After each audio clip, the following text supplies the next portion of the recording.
عليكم ورحمة الله وبركاته. النهارده يا جماعة معاكم أحمد شوبس. طبعا النهارده هنتكلموا عن الحلقة الأخيرة، ويا رب نكونوا استفدنا من الحلقات اللي فاتت دي كلها، وأتمنى يعني إن يكون عملت حاجة كويسة للناس. وطبعا أنا مش مستني أي حاجة من أي حد، والحمد لله، بس أنا مستني حد يقول الراجل دوت فادنا حقيقي يعني. وطبعا مش بالرغم لكل دوت نصيحة برضو صغيرة. المجال دوت واسع قوي يا جماعة. وبطلب من اي حد كان متابعني ان هو يجيب يعني دكتور مثلا على الاقل مثلا كل 3 4 ايام او كل اسبوع يعمل تشيك اب على المزرعة.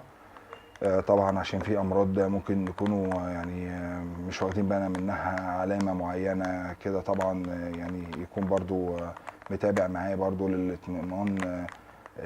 طبعا البني ادم بيكون سليم وبيروح يعمل تشيك اب على نفسه في اي مستوصف او اي مستشفى، سواء يعني ناس يعني ناس مبسوطه او ناس على يعني على قد حالها وكده. وطبعا انا بطلب منكم الطلب دوت برضو لضمان نجاح المشروع، ويا رب اكون فدتكم في الحلقات اللي فاتت دي كلها. وفي حاجه يا جماعه اخيره، طبعا المره اللي فاتت انا لما اتفرجت على الفيديو لقيت ان انا ما قلتش على جرعه الكوميت دوت اللي احنا اتكلمنا عليه يعني الحلقه اللي فاتت، ان احنا لو هنطلعه على 35 يوم يبقى هنوصل لغايه 34 يوم. وطبعا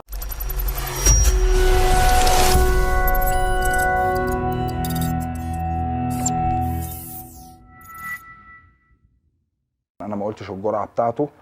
ففي ناس في الكومنتات سالتني الجرعه بتاعته ايه، انت يعني نسيت تقولها وكده.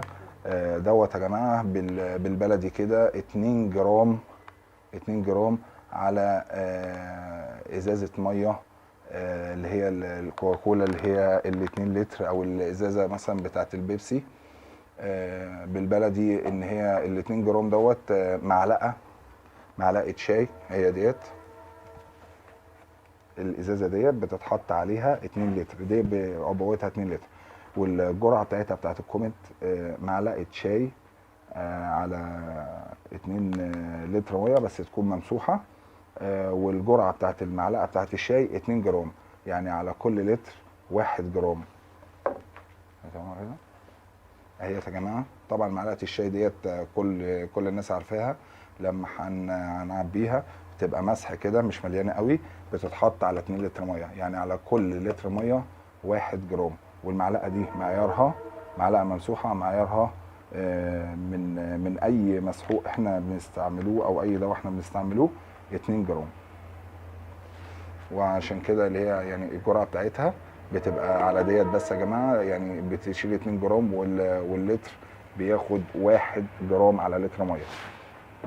وطبعا ده اللي انا طبعا نسيت، عفوا يعني ان انا نسيت اقوله في الحلقه اللي فاتت، وفي ناس سالتني في الكومنتات وانا برد عليهم.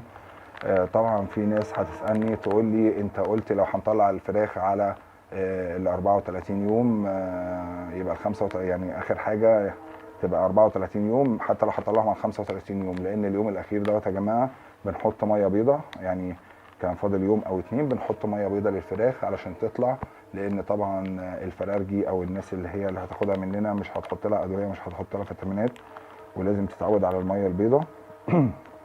وطبعا دوت يعني حاجه بداهيه ان احنا ما نطلعوش الفراخ ان هي اخر حاجه نحط لها دواء، لازم نحط لها ميه بيضه. والسلام عليكم ورحمه الله وبركاته.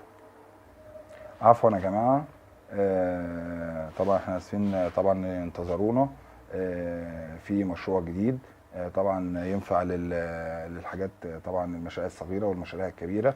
انتظرونا ان شاء الله في المشروع القادم. وطبعا واضح جدا المشروع القادم ده هو يبقى ايه.